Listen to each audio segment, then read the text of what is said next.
V-Guard presents कौन जीत रहा है, को पावर्ड बाय सेंसोडाइन एंड विमल। बोलो जुबां केसरी। राजस्थान ही नहीं, देश की सबसे चर्चाओं में रहने वाली लोकसभा सीटों में से एक Jodhpur Lok Sabha seat. Exit poll के माध्यम से इस सीट के नतीजे आप देख रहे होंगे, जहां पर ज़्यादातर एग्जिट पोल में जोधपुर लोकसभा सीट में कांग्रेस को बढ़त देती हुई दिखाई दे रही है। ऐसा क्यों हो रहा है? क्यों 2 बार से सांसद, 2 बार से केंद्रीय मंत्री और पूर्व मुख्यमंत्री अशोक गहलोत के पुत्र वैभव गहलोत को चुनावी मैदान में पटकनी देने वाले गजेंद्र सिंह शेखावत को यहां पर पीछे बताया जा रहा है? और क्या 4 जून को होने वाली मतगणना में बाजी पलट सकती है? अगर बाजी पलटती है तो क्या कारण रहेंगे, क्या फैक्टर होंगे जिस कारण बाजी पलट जाएगी? हम आपको बता दें, पहले यहाँ पर 4 जून को जब मतगणना होगी तो यहाँ पर जोधपुर के पॉलिटेक्निक महाविद्यालय में यहाँ पर मतगणना की जाएगी। यहाँ पर लगभग 155 राउंड में मतगणना की जाएगी। यहाँ पर जोधपुर लोकसभा सीट की बात करें तो यहाँ 8 विधानसभाएं शामिल होती है। सबसे अधिक जो राउंड होंगे वो लूणी विधानसभा में होंगे, जो कि 24 है। इसके बाद में 22 राउंड पोखरण विधानसभा के होंगे। इसके साथ ही 21 राउंड शेरगढ़ विधानसभा के होंगे। सबसे कम राउंड जोधपुर शहर विधानसभा के होंगे, जो 13 राउंड है। इसके साथ ही फलोदी, लोहावट और सूरसागर के 19 राउंड में मतगणना की जाएगी। इसके साथ ही सतबारपुरा विधानसभा क्षेत्र की काउंटिंग 17 राउंड में पूरी की जाएगी। सबसे पहले 8 बजे बैलेट पेपर की काउंटिंग की जाएगी, जिसके नतीजे लगभग 8:30 बजे के आसपास आएंगे। इससे पहले अगर कोई इस सीट की मतगणना आपको बताता है तो वह संभवतः अनुमानित मतगणना हो सकती है। लगभग पहले बैलेट पेपर के जो चुनावी परिणाम हैं वह लगभग 8:30 के आसपास आपके पास आ जाएंगे। जोधपुर लोकसभा सीट की मतगणना की तैयारी किस तरह की है, ये सुनिए जिला निर्वाचन अधिकारी गौरव अग्रवाल से। अपने यहाँ पर 8 विधानसभाएं हैं। प्रत्येक विधानसभा के अंदर 14 टेबलें ईवीएम की लगाई जा रही हैं। उसके अतिरिक्त जो है 28 टेबलें पोस्टल बैलेट जो होते हैं, अपने डाक मतपत्र जा रही है, तथा जो सर्विस वोटर होते हैं उनके जो मतपत्र होते हैं उनकी प्री काउंटिंग के लिए, उनकी स्कैनिंग वगैरह के लिए 20 टेबलें लगाई जा रही हैं। ये सारी की सारी कार्रवाई अपने जो पुरुष पॉलिटेक्निक कॉलेज है और महिला पॉलिटेक्निक कॉलेज है, इनके परिसर के अंदर की जाएगी। परिसर के आसपास अपनी जो काउंटिंग है सुबह 4 तारीख को सुबह 8 बजे से चालू होती है। जो ईवीएम के स्ट्रांग रूम्स और ये जो पोस्टल बैलेट के स्ट्रांग रूम होते हैं, ये उससे थोड़ी देर पहले खोले जाते हैं। जो कैंडिडेट्स होते हैं और जो इलेक्शन आते हैं उनकी प्रेजेंस के अंदर ये सारे के सारे स्ट्रांग रूम्स खोले जाते हैं। और उसके बाद में एक एक करके जो अपने पोस्टल बैलेट होते हैं, ईवीएम होते हैं, ये काउंटिंग सेंटर्स के अंदर लाए जाते हैं। जो काउंटिंग सेंटर है वो 3 स्तरीय सुरक्षा व्यवस्था के अंदर है। जो इनर मोस्ट पेरीमीटर होता है वो जो केंद्रीय सुरक्षा बल होते हैं उनकी सुरक्षा में रहता है। उसके बाद में जो सेकंड पैरामीटर होता है वो आपकी जो राज्य की जो आरएसी अपनी होती है उसकी उसमें रहता है। और जो थर्ड जो आपका लेयर होता है वो स्टेट पुलिस का रहता है। जो काउंटिंग सेंटर है उसके 100 मीटर के आसपास का जो दायरा होता है वो पूरा की पूरा व्हीकल फ्री जोन रखा जाता है। इसके लिए अलग से एक ट्रैफिक डाइवर्जन प्लान भी जो है बनाया जाता है।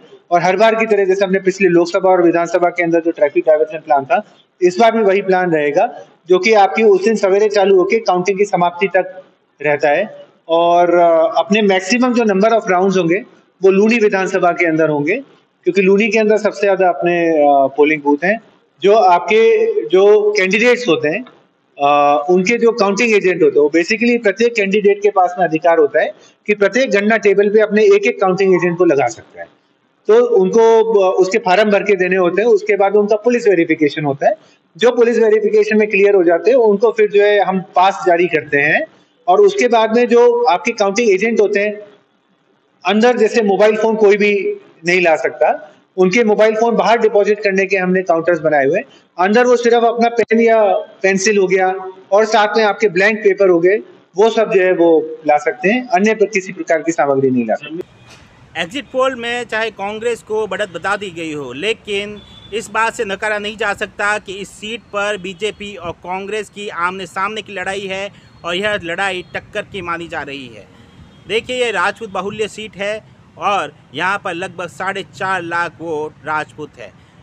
कई सालों से और कई बार राजपूत कैंडिडेट आमने सामने हो चुके हैं। यहाँ पर सबसे ज़्यादा सांसद भी राजपूत समाज के रहे हैं। देखिए 2009 में कांग्रेस के प्रत्याशी चंद्रेश कुमारी यहाँ से विजय होकर लोकसभा पहुँची थी। उन्हें केंद्रीय सांस्कृतिक मंत्रालय मिला था। वे 5 साल तक सांसद रही। 2014 में जब मोदी लहर थी तो गजेंद्र सिंह शेखावत ने पहली बार चुनावी मैदान में उतरे और उन्होंने उस समय की सांसद और केंद्र में सांस्कृतिक मंत्री चंद्रेश कुमार को लगभग 4,10,000 वोटों से हराया, जो कि बहुत बड़ी जीत थी। इसके बाद में 2019 में गजेंद्र सिंह शेखावत फिर से चुनावी मैदान में थे। उस समय तक वे केंद्रीय कृषि राज्य मंत्री बन चुके थे, केंद्र में मंत्री और दूसरी बार चुनावी मैदान में। उनके सामने थे वैभव गहलोत। राज्य में कांग्रेस की सरकार बन चुकी थी। 2018 के विधानसभा चुनाव में कांग्रेस ने जीत दर्ज की थी। उस समय मुख्यमंत्री अशोक गहलोत के पुत्र वैभव गहलोत ने चुनावी मैदान में ताल ठोक दी। ऐसे में यह टक्कर कांटे की बताई जा रही थी।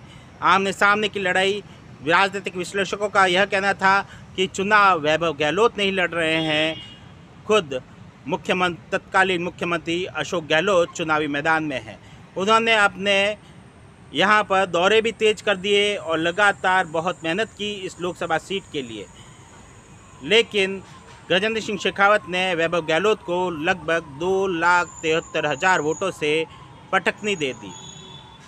यह भी जीत बहुत बड़ी मानी गई और इसका फल भी गजेंद्र सिंह शेखावत को मिला। उन्हें नया मंत्रालय मिला, जल शक्ति मंत्रालय, और केंद्र में वे मंत्री बने। जब 2024 के लोकसभा चुनाव है और फिर से तीसरी बार केंद्रीय मंत्री गजेंद्र सिंह शेखावत चुनावी मैदान में है, तो उनके सामने कांग्रेस ने एक नए उम्मीदवार को चुनावी मैदान में उतारा है, करण सिंह उचेड़ा। हालांकि करण सिंह उचेड़ा पायलट खेमे के माने जाते हैं, लेकिन जिस तरह से राजपूत कैंडिडेट होने के कारण उन्होंने गजेंद्र सिंह शेखावत को टक्कर दी है, ऐसे में सबसे टफ चुनाव गजेंद्र सिंह शेखावत का यह 2024 का लोकसभा चुनाव माना जा रहा है।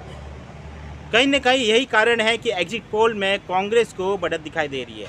देखिए राजनीतिक विश्लेषकों का और जिस तरह से ग्राउंड रिपोर्टिंग हमने की है, उसमें जब सामने आई तो जीत चाहे कोई भी पार्टी दर्ज करे, लेकिन जीत का मार्जिन जो है वह कुछ हजार वोटों का रहने का अनुमान है।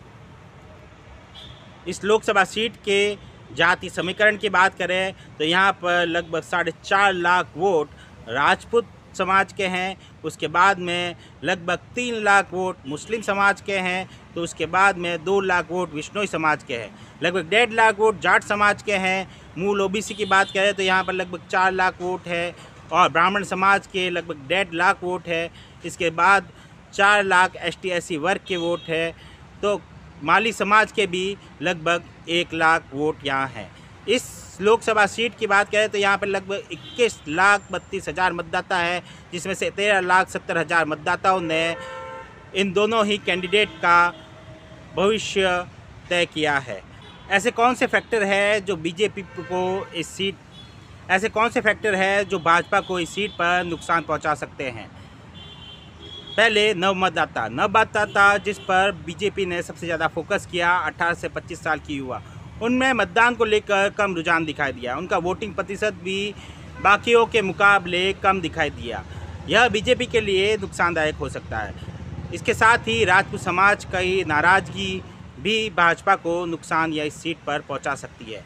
इसके साथ ही पानी के मुद्दे को लेकर भाजपा को इस सीट पर नुकसान पहुंचा सकता है। समूचे राजस्थान या पश्चिमी राजस्थान की बात करें, खासकर मध्य प्रदेश की, तो यहाँ पर पानी की भारी किल्लत है। ऐसे में लगातार पानी को लेकर ग्रामीण और शहरी वासी विरोध करते हुए देखे जा सकते हैं। इस पूरे मामले में कांग्रेस के प्रत्याशी करण सिंह उचेड़ा ने लगातार केंद्र में जल शक्ति मंत्री गजेंद्र सिंह शेखावत को घेरते हुए नजर आए। ऐसे में करण सिंह उचेड़ा अपनी बात को मतदाताओं तक पहुंचा पाए हैं, तो बीजेपी को इस सीट पे ज़रूर नुकसान उठाना पड़ सकता है। लेकिन क्या कारण है और क्या फैक्टर रहेंगे कि बाजी पलट सकती है? गजेंद्र सिंह शेखावत केंद्र में मंत्री है, केंद्र में उनकी अलग रुतबा है। ऐसे में इसका लाभ जरूर गजेंद्र सिंह शेखावत को मिलेगा। इसके साथ ही राम मंदिर और धारा 370 जैसे राष्ट्रीय मुद्दे जरूर लोकसभा चुनाव में हावी रहते हैं। ऐसे में उनके नाम पे भी भाजपा को ज़रूर वोट मिलेंगे। ऐसे में भाजपा को बढ़त मिल सकती है। इसके साथ ही मोदी नाम से भी, प्रधानमंत्री नरेंद्र मोदी के नाम से भी गजेंद्र सिंह शेखावत को इस सीट पर वोट मिलेंगे। ऐसे में यहाँ पर बीजेपी को मजबूती मिल सकती है।